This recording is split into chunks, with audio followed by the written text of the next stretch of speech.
It's 9 o'clock and OU still sucks. It's College Crossfire. What the hell's the rest of it? Where's the rest of it? Taylor's not even here to defend himself. I'm so excited.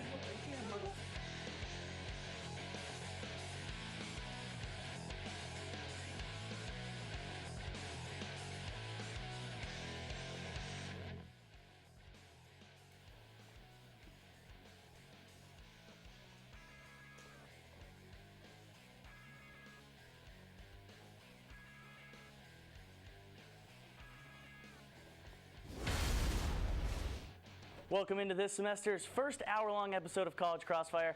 I'm your host, Jeff Barker. We've got a lot to talk about this evening, but before we begin, let's go ahead and meet our three panelists for the night, or our first three panelists, since it's an hour-long show. Can I meet it right? We have veteran Julian Owens. Julian, how you doing today? I'm doing great, Jeff. How are you? Doing wonderful, thank you. And making her debut, Arden Polig. Arden, how you doing? Doing great. Great. And now a veteran making his second appearance on College Crossfire, Reese Miller. Reese, how you doing? I'm doing great. Thanks for having me back, Jeff. As always, Reese, pleasure to have you, man. All right, well, believe it or not, it is already Texas OU week, and this Saturday, the Texas Longhorns will take on the Oklahoma Sooners for the 108th meeting of the storied Red River Rivalry. Oklahoma has beaten the Longhorns the last 3 years, and the last two games were especially ugly. The Sooners have a combined halftime lead the last 2 years of 70-12. Not many people are giving Texas a chance, and the Longhorns will take the field as 2-touchdown underdogs. So, panelists, what does Texas need to do this week against OU to at least have a shot at coming out with a victory? Julian, we'll start with you. Everything basically needs to go out working for them. Right now, the defense is still looks horrible. The past three games with the Ole Miss game, they have over 1,300 yards total offense that they gave up. That's really bad to say you're in the Big 12. That's really bad statistics. And with offense, with that being said, even with Ole Miss, even without David Ash, it's 1,100. And that's a big, real problem right there. You know, the defense needs to get back together, and they need to work on stopping the yardage, stopping on third down plays and all that. And although it's the same thing, offense needs to know that David Ash is not coming into this game. He's not even going to make it to the trip to Dallas. So they need to know that they need to make some big plays, get some scores on the board, and if that doesn't work, if defense can't stop, offense can't get any yards, no chance. So you think the biggest thing is big plays from the offense? I got to say big stops on defense. Okay. Arden? I'd have to say that, we are going to see Case McCoy throw again because David Ash is not cleared, and we need the defense to wrap up. I've seen several times the defense doesn't get their man, and then another big thing is run. We need to run the ball. We didn't run the ball enough. Case McCoy threw, and he did not have a good throwing percentage. And then another thing is we need to hold on to the ball. There was so much stress at the goal line last game of people just fumbling, and we don't need that added stress going into this big game. So run the ball more? Is that what you're saying? Yeah. All right, and it's Texas. No, I'm not going to dock you. It's your first time. Not going to dock you for that, but it is Texas. All right, Reese? Number one key for the Longhorns this weekend is run the football. Jonathan Gray has 439 yards a series average, 5.4 yards per rush. Last week, the Texas running game averaged more yards per rush than per pass attempt, yet Case McCoy still threw the ball 45 times. That's absolutely unacceptable, one-dimensional, in a game that should have been a blowout. You also got to start fast. The combined score of the first half of the last three Red River rivalries have been 91-13 in favor of the Sooners. You got to get out fast, and you've also got to contain Blake Bell. He scored on them. The Longhorns. Belldozer. The Belldozer scored 4 times last year. You got to keep this guy contained, make him beat you with his arm, not his legs. And Texas has had a rough time doing that this season, but it'll be interesting to see how they go about that. All right, well, everybody made good points, similar points there. Before I give everyone a point, I'm going to give one person a chance to distinguish themselves here. Whoever can say Red River Rivalry 3 times fast, the best, is going to get this point. Red River Rivalry, Red River Rivalry, Red River Rivalry. Red River Rivalry, Red River Rivalry, Red River Rivalry. I'm going to have to go ahead and give the point to Reese. That was well done. He was confident about it, so Reese is going to go ahead and get that point to start us off. Moving on to the MLB now. On Monday night, Los Angeles Dodgers manager Don Mattingly made a controversial decision to start his young ace Clayton Kershaw on 3 days rest for the first time in the pitcher's 6-year career. Mattingly thought playing Kershaw on short rest gave the team the best chance to win and avoid having to go back to Atlanta for a Game 5. He gave up just 2 1 runs and 3 hits, but because of the short rest, he only threw 91 pitches and was pulled after 6 innings. The Dodgers were bailed out by a Juan Uribe 2-run bomb in the bottom of the 8th that put them up 4-3 and was enough to lead them to victory. It's easy to say Mattingly made the right move after the fact, but do you guys think he made the right decision on starting Kershaw on short rest? And should we see more managers do the same during the postseason? Arden, we'll start with you on this one. Okay. I think that as a manager, you should pick your best player and go out with your best. And even if he's on the short rest, you should use him. I think that it's postseason, you're going for a win. You can rest when you win. When you finish the season, you can have your rest. I think play your best. All righty, play your best player. All right, Reese. Jeff, statistically, this has not been a good move. Since '95, Ken Rosenthal said that starters on 3 days rest are 29 and 48. That's obviously not good numbers. However, is that a postseason number or just overall? in the postseason, Okay. pitcher starting on 3 days rest. However, Ricky Nolasco is not near the option that Clayton Kershaw is. He's going to be your Cy Young winner this year and the MVP of the Dodgers. No doubt. The bullpen was in shambles after Hyun-Jun Ryu could only make it through. He couldn't even get through 4 innings this season. Kershaw is your absolute best option to go on this. Managers generally should not go to this. It's not a good move, but trying to close out the series, trying to keep it in LA, it's a good move by Mattingly. It's aggressive, and I like putting the ball in your ace's hands. Okay. Julian? I'm going to have to agree on Reese with this one. You know, statistically speaking, managers, when you put out a 3 days rest for a pitcher, it does look bad on them. It's a very bad situation, and most of the time you do lose those games. However, Kershaw did a very decent game last week. I mean, this previous game. He did 3 hits, if it wasn't mistaken, 3 IPs, and his ERA was 0. Back in the previous 7 games, 13 IPs, 6 hits, and a .69 ERA. So statistically speaking, he did a very good game, but most of the time when you gamble like that, that's really not a good idea for the manager to do. So I think no manager should just kind of take that idea with it, but overall, he did make a good move, I say, in my opinion. Okay. Well, you and Reese made similar points there. I'm going to have to go and give Arden the point here. She made the point, just play your best player, and I agree with that. It's a good, I mean, Kershaw's Cy Young winner. You guys both mentioned it as well, but Arden's going to get the point on this one. Going into our last question of the round, this past Saturday, the Dallas Cowboys took on the Denver Broncos in a shootout. The game came down to the final few possessions, and on the second to last drive, Dallas quarterback Tony Romo threw a very untimely interception after passing for over 500 yards and 5 touchdowns. The Broncos went on to kick the game-winning field goal and win by a score of 51-48. Now, panelists, everyone is always quick to blame things on Romo, but how much blame should actually be put on him for the Cowboys' loss to the Broncos? Reese, we'll start with you. Every time the Dallas Cowboys find a way to lose a game, it's always blamed on number 9. But that's simply not the case. He outplayed the best quarterback in football and a future Hall of Famer. He played like an MVP Sunday. He put the team on his back, and quite frankly, if anyone else was under center, they would have been blown out of the water against this Denver Broncos team, who's by far the best in the NFL. Tony Romo should, no question, not get any of the blame. The defense did not force a punt against the Denver Broncos. That is, when you put up 48 points, you should expect your win. Tony Romo did an outstanding and commendable job on Sunday. He always gets the blame when the Dallas Cowboys lose. When he wins a Super Bowl, I hope he gets all the credit. When he wins? Wow. Is that happening this year? I'm not going to say this year, but it will happen. Okay, all right. All right, Julian?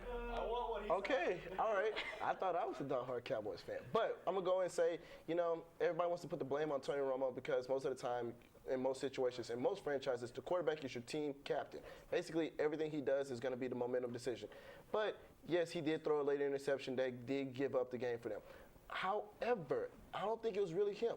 The defense, overall, right now in Week 5, is 31st in opposing passing yards. That's horrible. Back to with Rex Ryan, he took them from mediocre to somewhat decent even against elite quarterbacks. So with that being said, Monte Kiffin came out. Kiffin came out and said he will take the blame for this defense problem. Like Reese just said, not once throughout the whole game they did a punt. Every drive was either a fumble. It was either a touchdown, field goal, or at least that turnover that Peyton had in the red zone. Other than that, it was always the defense that could not stand up with Peyton Manning. And until the defense do something better, they're gonna have games like this throughout the whole season. Okay, so Julian predicts that this is going to continue, this poor passing defense. All right, Arden? So I'd have to say that it was the defense as well. I mean, you look at the offense, they put up 48 points. That's an amazing number, usually wins games at that amount. And Tony Romo set a record, a team record for the most passing yards this game. So that's another highlight for him. It's just an untimely mistake. Yes, Manning threw an interception as well, but Tony Romo's, his was not as untimely, though. Tony Romo's was at the end of the game when they were looking to clutch it. And yes, you have to look at the formation when he threw the interception as well. You can see he tripped over his offensive line making the throw. I think it was an aggressive throw that maybe he shouldn't have made since you're on your 14-yard line. He should throw it to Murray, which is a little closer to him. Dump it off.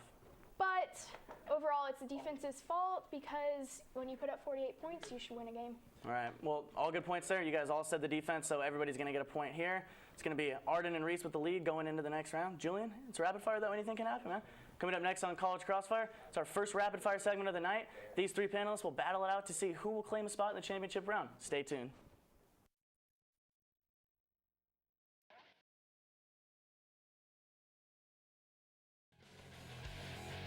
Welcome back to College Crossfire. Before we begin, let's get a quick score update. To my right, we got Julian with 1, Arden with 2, and Reese with 2, but it's rapid fire. We got 3 questions, all worth 2 points. Anything can happen right now. Well, our first rapid fire comes straight from our nation's capital. Much has been made in recent years of the Washington Redskins mascot and how it offends Native Americans. United States President Barack Obama said this in an interview with the Associated Press. Take a look. Obviously, people get pretty attached to team names, mascots. I don't think there are any Redskins fans that mean offense. I've got to say, if I were the owner of the team and I knew that there was a name of my team, even if it had a storied history that was offending a sizable group of people, I'd think about changing it. So although the president said he would consider changing the name, he never mentioned any potential options for a new mascot. So what would you guys make the new Redskins mascot if you were the owner? And be clever. Or anybody? Or when would you change it? Washington Griffins. Okay, the Washington Griffins? Yep. I would keep it kind of like the Redskins. I would go with like the Chiefs. That way it's a little bit Chiefs are already out there, though. Chiefs are already in the Chiefs, so that's not allowed. Warhawks. Just go with something. All right, Julian? That's a good one. Washington Obamas. We got to get one from the audience. Zach, our cameraman, said the Washington Obamas. Julian, you have anything else? I think Reese is going to get the 2 points right here.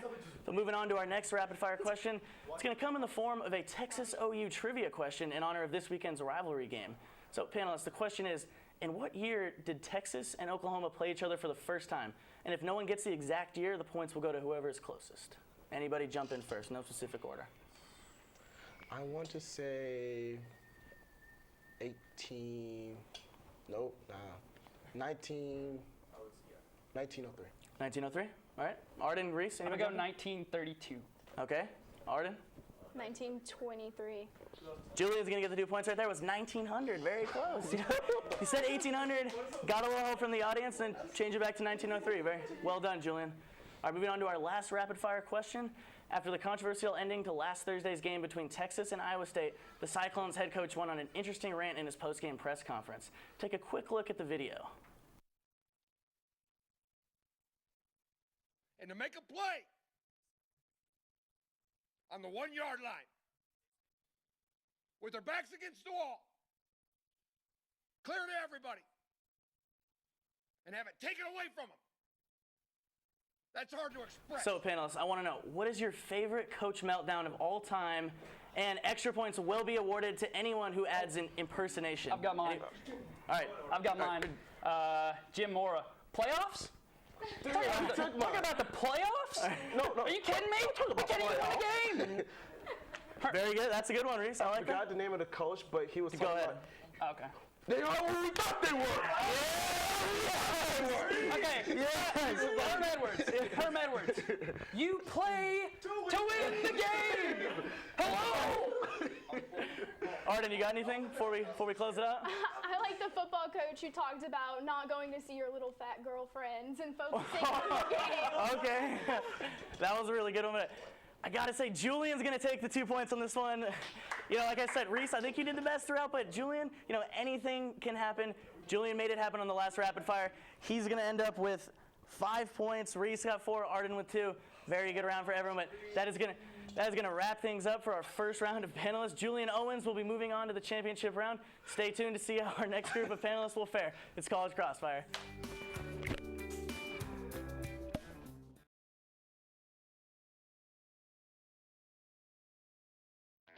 Thanks for sticking with us tonight on College Crossfire. Let's meet our second group of panelists before we continue. To my immediate right, we have veteran panelists, senior at UT and news director of TSTV, John Scott. How you doing? Doing well. Nervous. Great. Haven't been on camera in a while. And we have veteran Renee Moreno. Renee, how you doing? I'm doing okay. Alrighty. A little tired. And making his debut on College Crossfire, Carlos de la Fuente. Carlos, how you doing? Pretty nervous right now. My first time here. Hey, you'll be all right, man. We got it. on right now, man. Okay.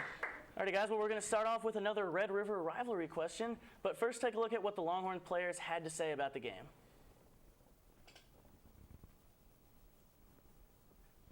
I don't know if you can really put into words how frustrating it's been because I think you get recruited, Pretty much you get they're sold upset. in this game. No. This is why a lot of us came here to playing this game. And it's the reason you come to Texas, you know, to play in a rivalry game like this. Magnitude of the game is crazy, you know. A lot of people don't ever get to experience anything like this in their life, and we're some of the guys that do, and, you know, we got to take advantage of it. It's like a bowl game. You know, millions of people watching. It's a huge game. You know, one of the best rivalries in, you know, the world. It's my last shot to play OU, and winning is a must. I mean, you got to do it for the seniors and the underclassmen, you know. So for me, it's a revenge game for me, you know. So, I mean, that's how I look at the game. And it's a game we haven't won in the past 3 years, and so we're a little pissed off about how we played and that we need to play. We know we need to play better. We haven't played well in the past couple of years against OU. They've been what we've expected them to be, a good opponent, and we haven't been able to come out and show the same. It's such a big game. We don't want to go out like the last 2 years. We want to go out and fight and, you know, just show everybody that, you know, we're a good team. We can execute in high pressure situations, and then go on and finish the season after that. We're gonna come out and play angry. We still have that 63 points in the back of our head. We're gonna, as a defense, we're gonna come out and play angry. As a whole team, we are. We know what's in stake for this game. We know that they're a great team. We know this rivalry has a lot of tradition to it, and we're gonna come out and play angry. And I'm gonna demand that the team comes out and play angry. In such a historic and storied rivalry, there's always going to be a certain pressure to win and a certain sense of excitement. But after seeing what the players had to say, do you guys think there's anything different about the build-up to this game compared to previous years? And is the atmosphere and desire to win heightened this year? John Scott, we'll start with you. All right, I'll start off. As a senior, I'm 0-3. Have not beat OU. It's sad. I'm sad. I'm glad to see the players show a little bit of emotion, but you can talk the talk. Please back it up. Please, ISO, director, get this camera me. Jackson Jeff Coat, you are our star. You're telling you're upset, you want to play. You disappear in big games. Please make tackles. If they get to Adrian Phillips and whoever, that's not going to happen. They can't get past you. Blake Bell's running quarterback, or Bell's a quarterback. I don't know his first name, I don't care. You just the Belldozer. The Belldozer, the beast. You got to tackle him. You can't let that happen. I mean, they can walk the talk. It's a heightened game. I think it can go both ways. The Longhorns haven't stopped the running quarterback, so I think it all starts with Jeff Coat. Case can say whatever he wants. They can all say what they want, but I think Jeff Coat needs to have a huge game to make it happen. Okay, so you got to walk the walk and then talk the talk. Exactly. Or talk the talk and then walk the walk after that. Make Renee? it happen. I mean, yeah, okay, the players are passionate, and that's great. I really hope that works out for them. But my point of view is that the fan base is so convinced that the Longhorns are going to lose this game. To the point that I know a ton of people that aren't going. They don't want to spend the money. They're not making the effort to drive up there. And that's going to be a big factor in this game. I mean, if you don't have your fans behind you in that stadium when it's supposed to be an even 50-50 split, then you're at a huge disadvantage, and I really think that's going to have an effect on the players this week. Okay, I like that point right there. Carlos? I mean, I think the players, that's how they reacted. Like, honestly, in the past years, the UT game versus OU was like the biggest game ever for the UT fan or OU fan, because whoever won was going to go to the Big 12 championship and maybe go for a national championship. Recently, that has not happened. So that expectation of winning this game and winning the Big 12 after this game is gone. So as UT fans, we see, well, the people see, that's not going to happen this year. Mack Brown started the year with saying we're going to win the Big 12 and we're going to the national championship. Now he's changed after 2 losses in the season. Oh, we're not going to win the national championship, but we're going to win 12. But then that's not what the players show in their emotion coming up to this game. Yeah, I mean, that's a really good point. I'm going to give the point to Renee on this one, like the point she made about the fans not necessarily being behind the team, and I think that's going to have a big impact. So, all right, well, tomorrow night means elimination for an American League team. The Detroit Tigers will travel back to Oakland for Game 5. The Boston Red Sox have already advanced to the ALCS with the win last night over the Tampa Bay Rays. The Tigers will pitch Justin Verlander, while the A's will send rookie Sonny Gray to the mound. So, panelists, who will come out on top in this do-or-die elimination game tomorrow night? Renee, we'll start with you. All right, I'm going to say the Tigers. The Tigers are 4 for 4 in do-or-die games, where the A's are 4 for 6. I read that today, and so I was like, Good well, stat. go with them. They're coming off of a victory. That's good, and the A's are now pitching a rookie instead of a veteran, so I just want to give it to Detroit right now. Okay. So you're saying the rookie can't get it done? I mean, I'm going to lead towards He's a pretty good rookie. veteran. Okay. Alrighty, Carlos. I'm gonna go with the A's. I think they're the underdog right now because they're pitching a good rookie. The manager changed Colombo to Gray. It looks reasonable because Colombo is 0-8 against the Tigers and he's 0-3 for this year. And 10 years pitching against the Tigers, he has no success. He has not won any game, and that's the definition of success is winning the game. And you see how Gray pitched against the Tigers, and they shut out that high potent offense for 7 innings. I think it was innings pitched in Game 2, and they won that game. So I'm confident with Gray and with his stuff. He has good off speed, and he changes it with the outside corner fastball that's hard to hit. And Torrey Hunter right now, his shoulder's sore. Cabrera is also injured. And then Prince Fielder, the big slugger, he hasn't produced in the postseason. So I'm going with the pitching staff that what the A's have, and I think they're going to advance. Okay, so you think Gray's going to be the X factor? Yes. That was a good move? Yep. Alrighty, John Scott? Okay, I'm going to be the tiebreaker here. Got to go with the Tigers because good teams, the better teams, we usually win the playoffs games, but what makes them stand apart is having a little luck on their side. We go back to the Marlins and the Cubs. We have the Steve Bartman play. So Moises Alou doesn't catch the ball. The curse. Curse. Who wins the World Series? Oh, the Marlins did. So was there a controversial call last night with the home run? Oh no, there was, and it went. It went for the Tigers. It could have gone either way. So I think they got a little luck on their side. I mean, Verlander's one of the top in the game. Can't go wrong with Miggy Cabrera. Gotta go Tigers. All right, John Scott says sometimes it's better to be lucky than good. He's going to get the point on this one. Going into our last question of the round, South Carolina head coach Steve Spurrier had some interesting things to say about defensive lineman and consensus top pick in the 2014 NFL draft, JADEVEON Clowney, not playing in their last game. Others have also negatively spoken out about Clowney's performance and demeanor so far this season.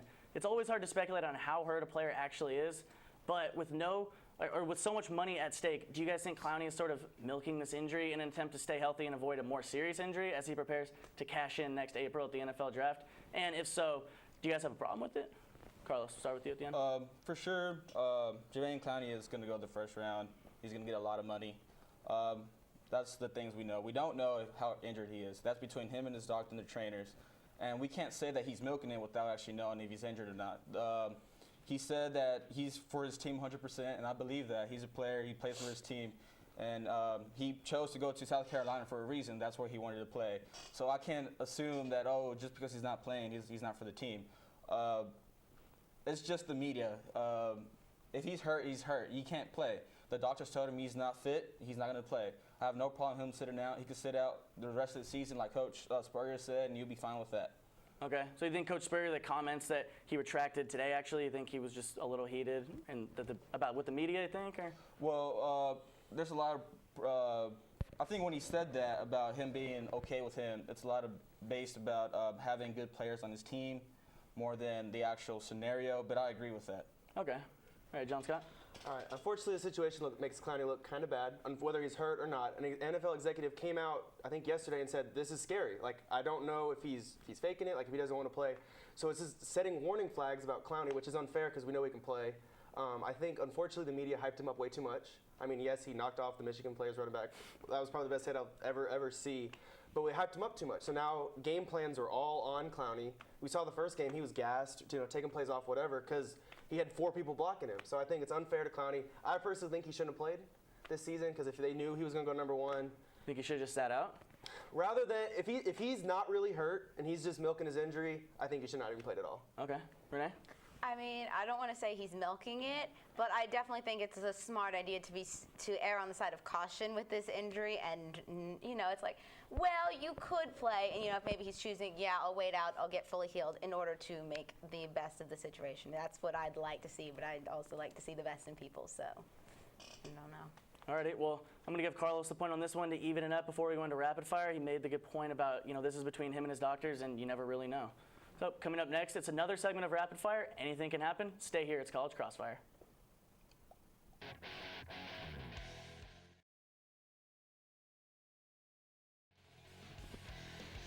Welcome back to our first hour-long episode of the semester. Before we get into some rapid fire questions, let's get a quick score update. Everybody's tied at 1, and it's rapid fire. Anything can happen. So our first question comes straight from Las Vegas, good old Sin City. The undefeated Broncos are an NFL record 28-point favorite over the winless Jaguars this Saturday. Prior to this week's game, the next largest spread for an NFL game came in 1976 when the Steelers were 27-point favorites over the Buccaneers. And in that game, the Steelers easily covered the spread, winning 42-0. So the question is, would you guys bet on the Broncos to cover this huge point spread, and how much would you put on it? Anybody jump in? It's rapid fire.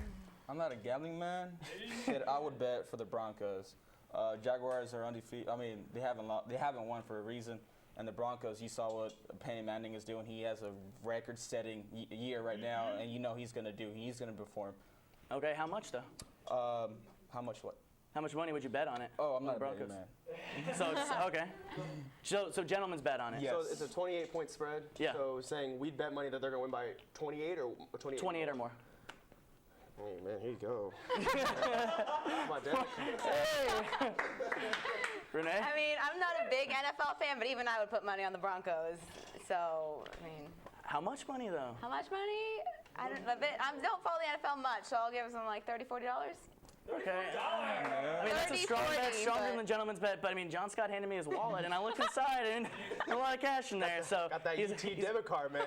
John Scott's gonna get the 2 points on this one. So I hope you guys studied up on your Texas-Oklahoma trivia, because this question will be another trivia question. In the history of the Red River rivalry, how many times has Texas beat Oklahoma? And an extra point for anyone who knows the actual record between the two teams. How many wins does Texas have over Oklahoma? Okay, that's your guess, Renee? I'll go 60. Okay. I'll go 57. Renee was the closest on this one. It's 59. So all very close guesses. What would you say? She said 60. 60. Oh, I was like, no. Renee's going to go ahead and get the point on this one. All right, so last night, CBS Houston reported that a Texans fan waited outside of Matt Schaub's house to harass him as he entered his home. I know that we all love our sports, and obviously this kind of behavior is by no means acceptable. But if it were acceptable, what athlete would you guys want to yell at face to face? It can be any athlete from any time period. John Scott, you look pumped, man. Tell us who you'd yell at, unless somebody else wants to jump in. Y'all start this. I need to. They're athletes. We are FCC licensed. I am sorry. If I yell at somebody who is an athlete, they're gonna whip my behind. Okay. So no, I'm not gonna yell at anybody. All right, smart man. Not gonna yell at anybody. Personally, I'm gonna go with Brad Lidge. Got real mad. He lost for the Astros many years in a row. Don't bring that up. Don't bring that up. They traded him, and he got so good. That's an infuriating point for me. John Scott, who's it gonna be? Okay, easy one's Matt Schaub, because I'm not going to. But Colt McCoy. Oh. Okay. Do I need to say you were not hurt? You were not hurt. We could have beat Alabama. And look what happened since. You left as your brother. What happened? All right. John Scott's going to get the Colt McCoy winner for the 2009 championship against Alabama. He's going to go on, and in the next round, John Scott right here will stay here, and we will bring back the champion from the first panel, Julian Owens, to see if he can come out with a victory. Stay tuned. It's College Crossfire.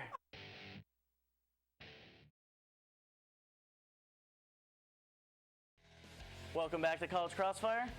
We've narrowed down the competition to 2 final contestants. Scores back to 0-0. We got John Scott and Julian Owens right here. So let's begin with some more Texas football talk. With the early struggles this season for the Longhorns, much has been made of the future of the Texas football program. Men's athletic director DeLoss Dodds has already announced his retirement, and many speculate that a similar announcement will be made by Mack Brown at the end of the season. With the Longhorn football program in a state of uncertainty, what are the implications of a win or a loss in Saturday's game? John Scott, we'll start with you. Okay. I honestly think if DeLoss Dodds was not retiring and OU were to blow out Texas, Mack Brown would be done. But I think since DeLoss Dodds is going to retire, he's going to stick with Mack because it's been his coach for however long they've been together. Jordan Cannon, sports director, made a really good point. I think she thinks Mack Brown is going to replace DeLoss Dodds, and I think that's going to happen. I think he's going to keep him around. He's just going to replace Dodds, and we're just going to hire a coach. Don't know who we're going to hire. Hopefully not Lane Kiffin. But, we're just going to hire a coach. And I think he's just going to stick through it. I mean, we got to stick. The Longhorns have to stick through this year no matter what happens.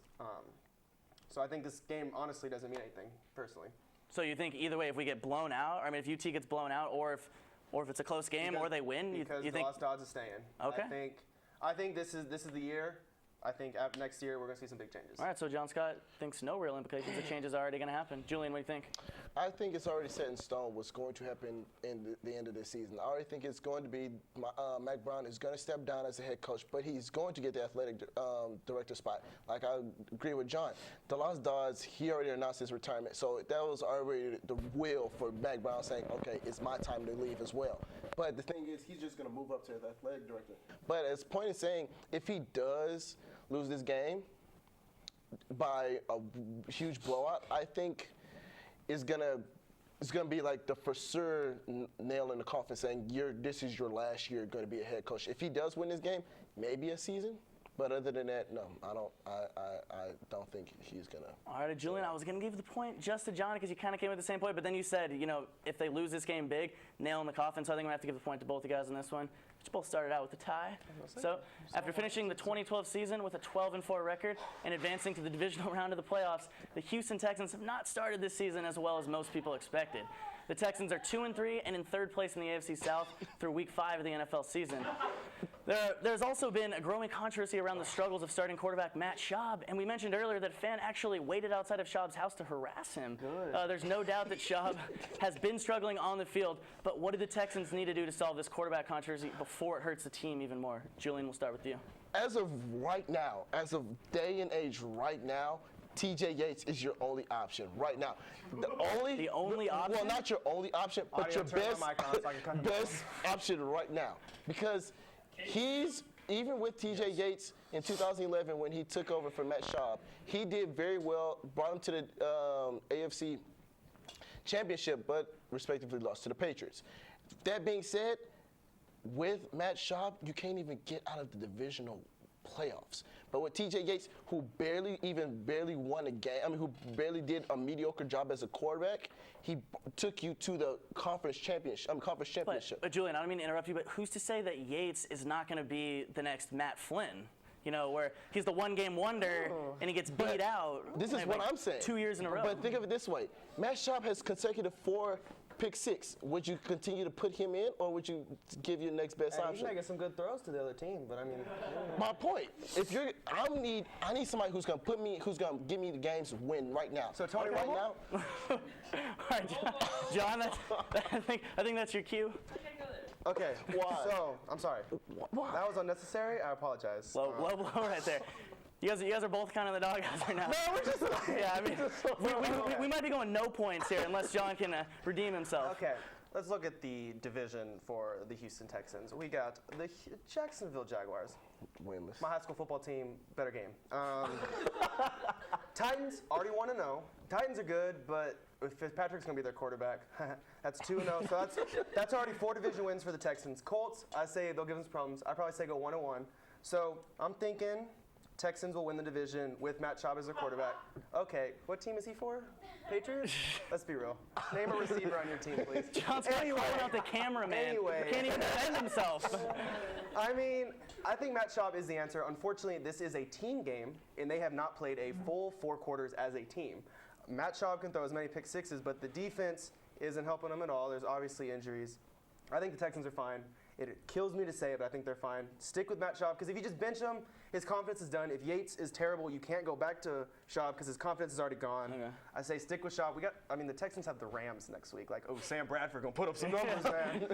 All right, that was a great point by John Scott there. I wasn't going to give the point to both you guys, but Julian, they actually lost to the Ravens, not the Patriots. So that's what my producer Bailey's Arpavar told me in my ear. Yeah. So I'm going to give the point to John Scott, even though you guys both started out in the doghouse. We got slammed. Right, guys, so a few weeks ago, we discussed the possibility of the NBA changing its final series format. And now there's word that NFL Commissioner Roger Goodell is also considering some changes to their playoff format. Under the current NFL playoff format, 12 teams make the playoffs, 8 division champions, and 2 wildcard teams from each conference. In the new format, 2 more teams would be able to make the playoffs each year. Due to issues with television rights, further discussion with the NFL Players Association, and scheduling discrepancies, the earliest this change could be implemented would be the 2015 season. So guys, I mean, it's obvious there's still a lot to be considered here, but would you guys be in favor of adding 2 more NFL teams to the playoff mix? Look at his face. Hey, the Cowboys would get in, though. I love you, bro. Yeah, I mean, Nate would do it. Nate would do it, bro. No, I'm going to just blunt out and say it. No, I do not think that's a good idea at all. But you go ahead first before I just rant. All right, Julian's throwing it to you before he rants. Before I start ranting. It's okay. I say no as well. I don't like the baseball format with the 2 wild. I don't like that.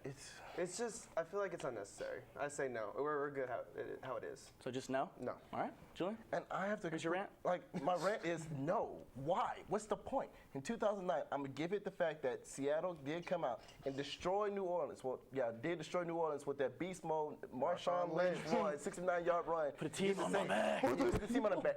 But the next week, got destroyed. But other than that, my thing is, it's already good enough. I already love the game as it is now. You already have 12 teams that's going in. We're talking about playoffs? It's game 5, man. You already have 12 teams going in. I mean, I understand you want to get everybody like they did for high school football, especially for especially for 4A. They want to put more teams in. But the thing is, 5-5, 4-6 going into the playoffs, you're basically saying, hey, even though you lost most of your season, you can still play in the playoffs. Yeah. What's the point? Not everybody gets a trophy in the NFL. Thank you. Not everybody's the first place champion. Not everybody should get the second the second medal. So no, I do not agree with this. I absolutely hate it. Julian, that was a wonderful rant. I really like that. John, you got a rebuttal to that? We still got some more time here. Yeah, we got lots of time. Everybody doesn't get a trophy. This isn't Little League anymore. I mean, these guys get paid millions of dollars to play. You have 16 games to prove themselves.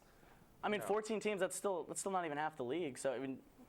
Yeah, but you have a mediocre, like we're saying, 8-8, like the Rams or like the Browns or like someone we don't want to, like, there's going to be teams in there that people don't want to see. Like the NFL does not want to see a game of the Rams in the, give me a bad team, Cowboys or something like Rams and Cowboys in the first round of the playoffs. Oh my God. They don't playoffs. No, Bailey was John Scott's bashing on Julian and the Cowboys. Bashing on the Cowboys. No, it's unnecessary. Our producer, Bailey Zarvar, says no more bad words about the Cowboys. Tony Romo outplayed Peyton Manning last game. Is that better? Okay. All right. Well, I'm gonna give the point to Julian on this one. Really like the rant. I mean, you guys came with similar things, but Julian came with the rant, and I enjoyed it. So he's gonna get the point. It's gonna be set up 2-2 going into the final round. So coming up next on College Crossfire, we'll crown a winner between these two. Stay tuned.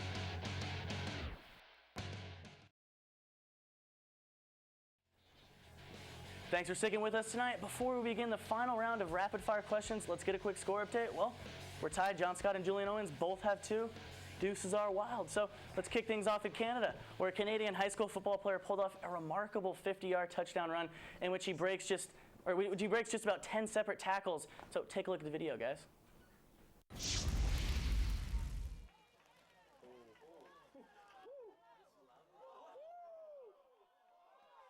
Now, I'm not sure if this kid is that good or if the defense is just that bad, and I'm also not sure if this is even high school football. But I mean, if you guys are if you guys are the head coach of the team that was playing defense and they just look that pathetic, I mean, what do you tell your players as they come to the sideline?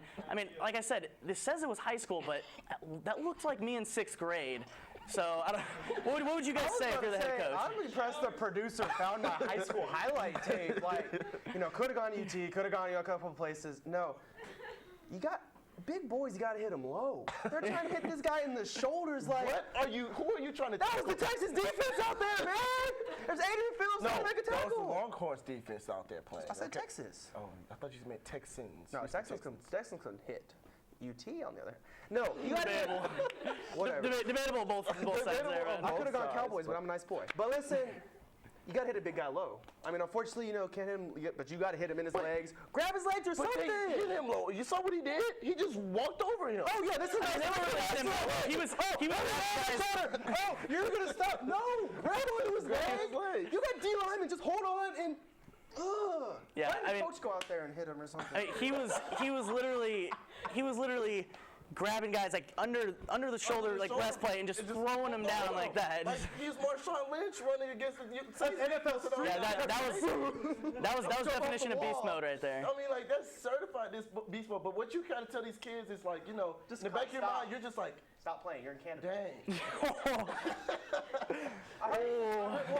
I read the article on this guy. He apparently plays rugby too. Yeah. So he's obviously just a full sport athlete. But come down here to America, like Play some football down here. play some football Here. in some Texas. Like, let's go.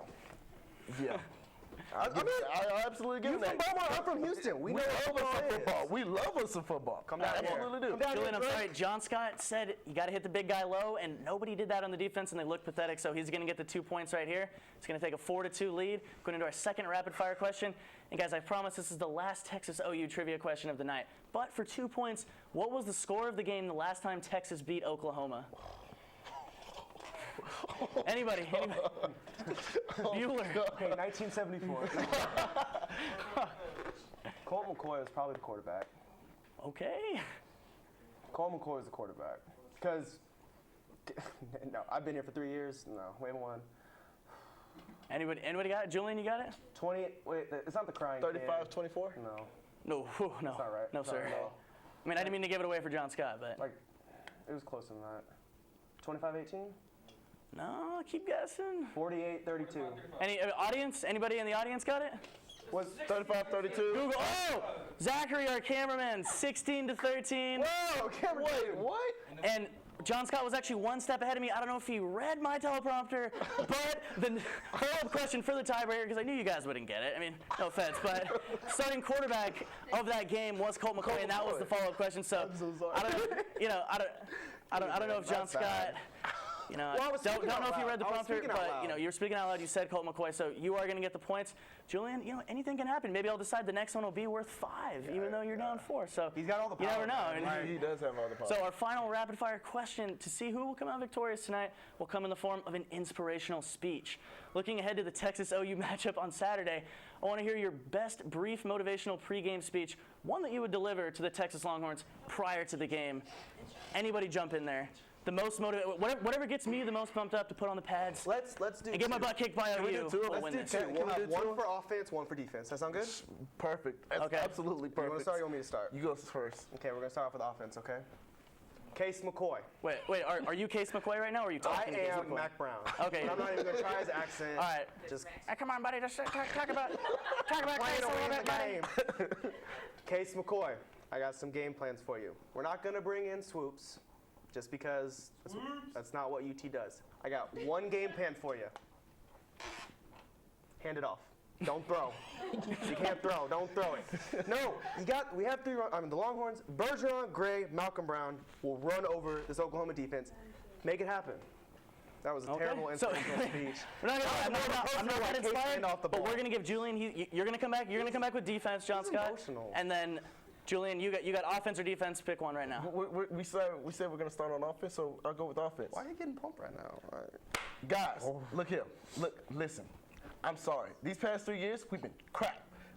I'm being very blunt. And I'm trying to censor myself as best as I can right now because I'm trying to keep myself not in that locker room right now. FCC license. Look, we've been playing like crap. We've been blown out every game these past 3 years. 3 games, okay?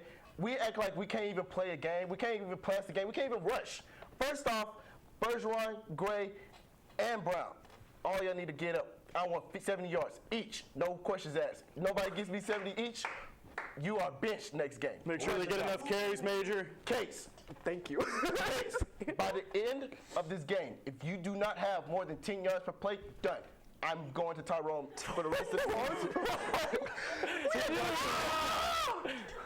He said inspirational, not dreaming. All right. This defense is 6th in the nation against opposing points. I want points on this board. We lost 63-21. I don't care what happens. We need points on this board. If we're going to stop Oklahoma, if we want to be that Big 12 championship, if we want to go in that BCS, we got to win. We got to get pumped up. We got to win. Let's go. Hey, you got John Scott pumped up, and he's your competitor right now. Man, I'm ready to go play quarterback. Okay, so I'm not gonna lie, Julian, you pumped me up at the end, but you kind of stressed me out in the beginning, man. Those are some high expectations right there. 70 yards each. You know, I'm not very good at math, but that's a lot of team rushing yards.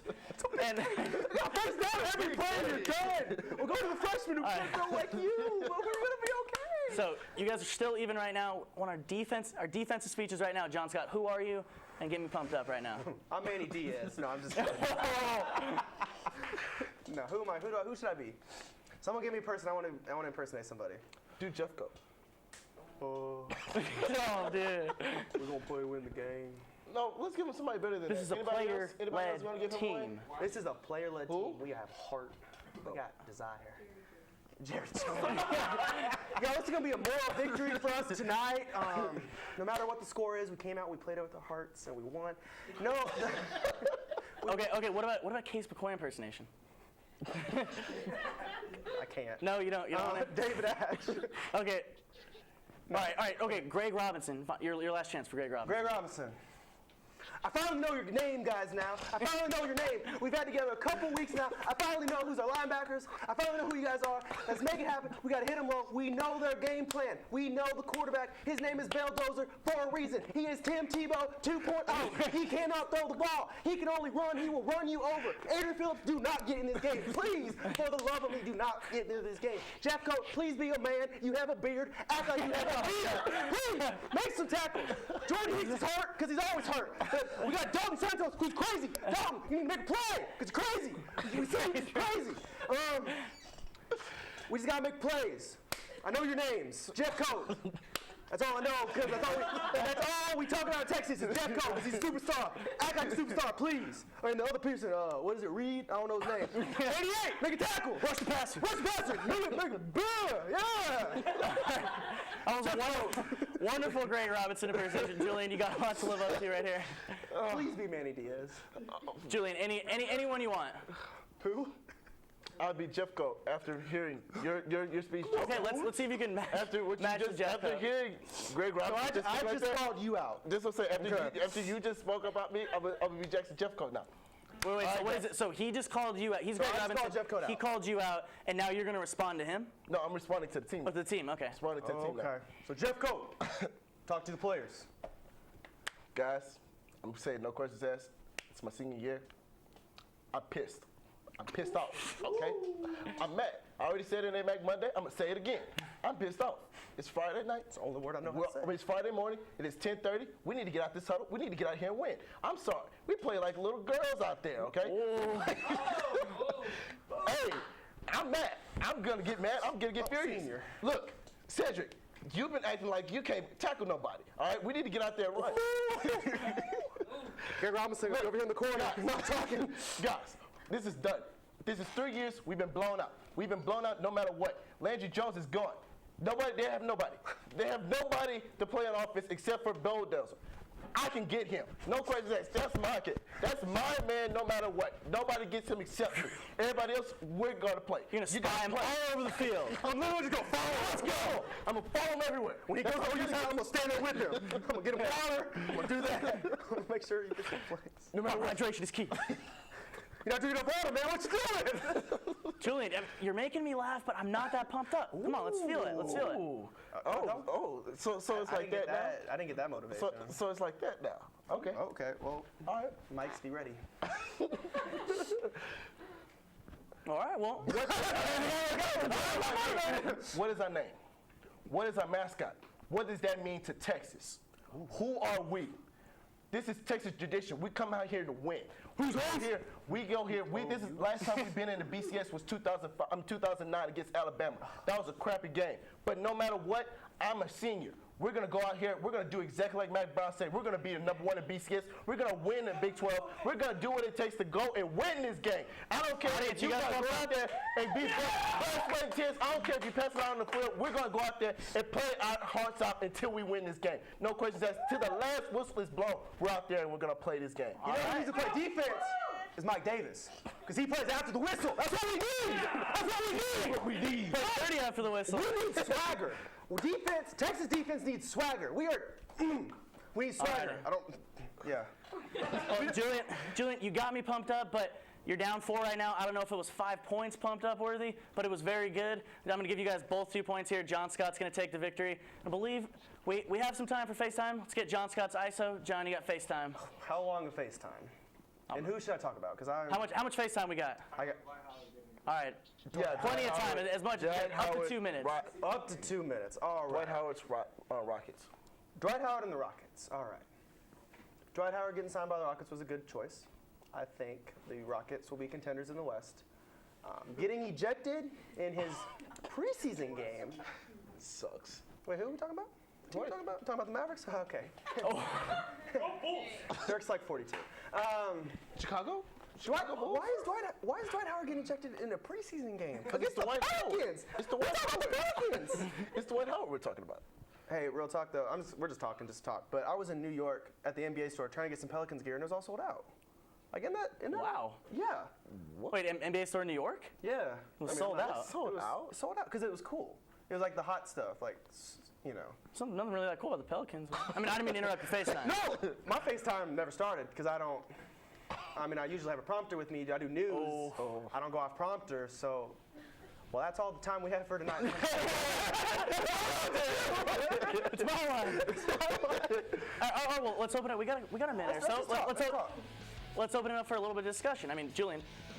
Let's talk. Who we talk? Who you got? Okay. Oh, I just got word in my ear from our producers that the Cardinals just advanced to the NLCS to take on the Dodgers, and they will have home field advantage. The Pirates? They beat the Pirates. What was the score? 6-1. Wait, was 6-1 score. Oh, that's fine. I think we have any early predictions for that NLCS? This is it's gonna be Dodgers. I like it, John. You already won, but more points. But Dodgers is going to win it. But I think it's gonna go to game. You think it's only going to go to game 5? They play 7. I think it's gonna go to game 5. Okay. I don't think it's gonna go all the way to 7. I think it's gonna go to game 5. It just makes me sad that 2 teams in the NL Central made it when the Astros were in the NL Central. We would have been there if we were still. But what's the Astros record? Hey, did they lose 100 games? Oh. Hey, where my Rangers fans at? We went 1-0, and you guys didn't make the playoffs by 1 game. So. Well, I'm a Dodgers fan. All right. I'm a Dodgers fan too. Clayton Kershaw, right? Alrighty, guys. Well, we're gonna have to wrap it up there. That's all the time we have for tonight. Thanks for tuning in to another episode of College Crossfire. Be sure to catch us next week right here on TSTV at 9 p.m. for another hour-long show, and we'll have a special, like I said, hour-long alumni show. 3 of our guests will be former TSTV sports volunteers, and the other 3 will be former Crossfire hosts. You don't want to miss that. Also, for the latest coverage in UT sports, tune into College Press Box every Monday night at 9:30 p.m. For everyone in the studio, everyone in Master Control, all of tonight's panelists, and myself, have a good night.